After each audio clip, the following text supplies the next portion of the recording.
ಎಲ್ರಿಗೂ ನಮಸ್ಕಾರ. ನಾನು ವೀಣಾ ರಮೇಶ್. ಇವತ್ತಿನ ವಿಡಿಯೋದಲ್ಲಿ ತುಳಸಿ ಪೂಜೆ ವಿಡಿಯೋ ಹಾಗೆ ಜವಾದು ಪೌಡರ್ ಅಂದರೆ ಏನು ಅಂತ ಕಮೆಂಟಲ್ಲಿ ಕೇಳಿದ್ರಲ್ಲ, ಅದ್ರ ಬಗ್ಗೆ ವಿಡಿಯೋನ ಮಾಡಿದ್ದೀನಿ. ವಿಡಿಯೋನ ಎಲ್ಲೂ ಸ್ಕಿಪ್ ಮಾಡ್ತಾನೆ ಎಂಡವರೆಗೂ ನೋಡಿ, ಹಾಗೆ ನನ್ನ ಚಾನಲ್ನ ಸಬ್ಸ್ಕ್ರೈಬ್ ಮಾಡ್ಕೊಳ್ಳಿ. ಹಾಗೆ ನಾನು ಬುಧವಾರ ಬೆಳಗ್ಗೆನೇ ಪೂಜೆನ ಕಂಪ್ಲೀಟಾಗಿ ಮುಗಿಸ್ಕೊಂಡೆ. ಯಾವುದೇ ಹಬ್ಬ ಇರಲಿ, ಯಾವುದೇ ಪೂಜೆ ಇರಲಿ, ಫಸ್ಟ್ ನಾನು ಮನೆ ದೇವರಿಗೆ ಪೂಜೆ ಮಾಡಿಬಿಟ್ಟು ಆಮೇಲೆ ತುಳಸಿ ಪೂಜೆನ ಮಾಡಿದ್ದು. ಯಾವಾಗಲೂ ಅಷ್ಟೇ, ನಾನು ಮನೆ ದೇವ್ರನ್ನ ಮೊದಲು ಪೂಜೆ ಮಾಡ್ಕೊಂಡ್ಬಿಡ್ತೀನಿ, ಆಮೇಲೆ ಹಬ್ಬದ ಆಚರಣೆ ಏನಿದೆ ಸೊ ಅದನ್ನು ಮಾಡಿಬಿಡ್ತೀನಿ. ಹಾಗೆ ನಾನು ಇಲ್ಲಿ ಕಳಸ ಇಡೋದು, ಕಳಸದೊಳಗಡೆ ಏನೆಲ್ಲ ಹಾಕ್ತೀನಿ ಅದ್ರ ಬಗ್ಗೆ ಫುಲ್ ಡೀಟೇಲಾಗಿ ವಿಡಿಯೋನ ಮಾಡ್ಕೊಂಡಿಲ್ಲ, ಯಾಕಂದರೆ ಫ್ರೈಡೇ ವ್ಲಾಗ್ ಹಾಕಿದ್ದೀನಲ್ವ. ಸೊ ಅದರಲ್ಲಿ ನಾನು ಫುಲ್ ಡೀಟೇಲಾಗಿ ಕಳಸದ ಬಗ್ಗೆ ಎಲ್ಲ ಡೀಟೇಲಾಗಿ ಹೇಳಿದ್ದೀನಿ.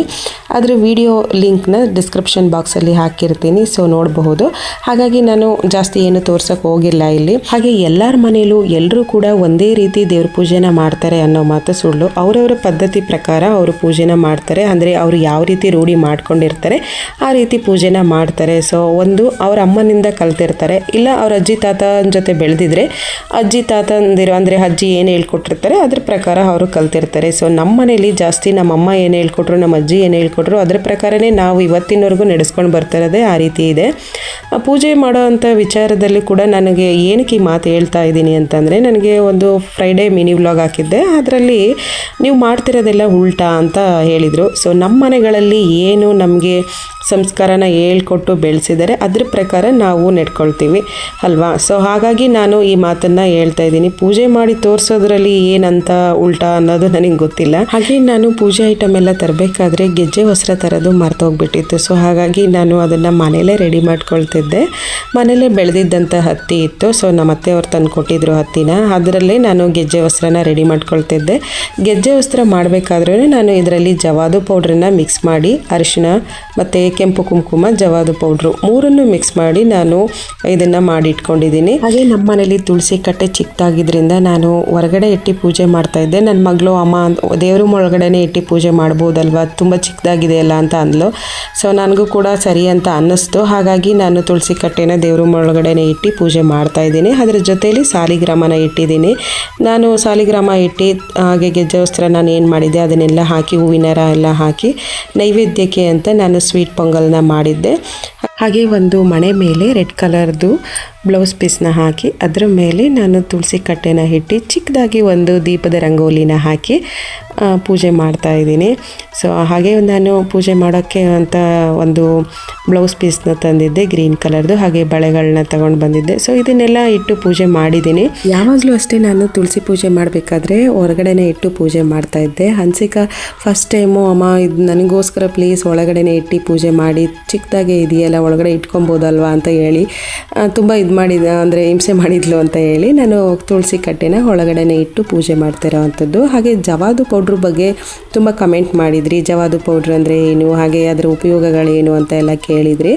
ಸೊ ಅದ್ರ ಬಗ್ಗೆ ನನಗೆ ತಿಳಿದಷ್ಟು ನಾನು ತಿಳಿಸ್ಕೊಡ್ತೀನಿ. ಜವಾದು ಪೌಡ್ರು ಅಂದರೆ ಏನು ಅಂತ ಫಸ್ಟ್ ನನಗೆ ಕಮೆಂಟ್ ಬಂದಿದ್ದು. ಜವಾದು ಪೌಡ್ರು ಅಂದರೆ ತುಂಬಾ ಒಂದು ಪಾಸಿಟಿವ್ ಇರುವಂಥ ಒಂದು ಪೌಡರು.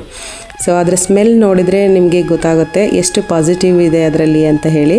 ತುಂಬಾ ಒಳ್ಳೆಯ ಒಂದು ಗುಡ್ ಸ್ಮೆಲ್ ಇರುವಂಥ ಪೌಡರು. ಹಾಗೆ ಇದನ್ನು ಯಾವುದರಲ್ಲಿ ತಯಾರು ಮಾಡ್ತಾರೆ ಅಂತ ಅಂದರೆ ಗಂಧದಿಂದ ಮತ್ತು ಲ್ಯಾವೆಂಚರ್ ಬೇರ್ನ ಯೂಸ್ ಮಾಡಿಕೊಂಡು ಜವಾದು ಪೌಡರ್ನ ತಯಾರು ಮಾಡ್ತಾರೆ. ಅಂದರೆ ಮುಂಚೆ ನಮ್ಮ ಅಜ್ಜಿ ತಾತಂದಿರ ಕಾಲದಲ್ಲಿ ಜವಾದು ಪೌಡ್ರನ್ನ ಯೂಸ್ ಮಾಡ್ತಿದ್ರಂತೆ. ಆವಾಗ ಔಷಧಿ ಗಿಡಗಳಿಂದ ಈ ಜವಾದು ಪೌಡ್ರನ್ನ ತಯಾರು ಮಾಡ್ತಿದ್ರಂತೆ. ಬಟ್ ಇವಾಗ ನಾವೆಲ್ಲ ನಮ್ಮ ಜನ್ರೇಷನಲ್ಲಿ ನಾವು ಇವಾಗ ಏನು ಯೂಸ್ ಮಾಡ್ತಾಯಿದ್ದೀವಿ ಈ ಪೌಡರ್ನ, ಸೊ ಇವಾಗ ಲ್ಯಾವೆಂಚರ್ ಬೇರು ಹಾಗೆ ಗಂಧದ ಎಣ್ಣೆಯಿಂದ ತಯಾರು ಮಾಡ್ತಾರಂತೆ.